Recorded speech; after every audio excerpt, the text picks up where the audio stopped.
babalik ako rito. Listen first, listen. Makinig muna kayo. Okay. I will come back. I'll be giving you candies. But you have to behave pag nagbibigay ako ng candy. Hindi ngayon. Babalik ako sa 29:30. Babalik ako rito sa inyo. Bibigyan ko kayo ng mga candy. Okay sa inyo mga bata? Apo! Pero yung mga nanay at tatay hindi bibigyan ng candy. Sila na lang. Okay? Ngayon, para masaya tayo, sabihin nila, ha. Sabihin nyo, ha. Ha, ha, ha, ha.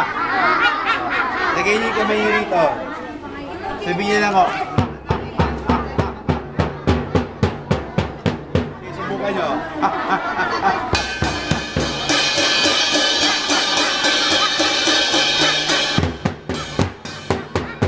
Ito. Hawak dito, gano'n.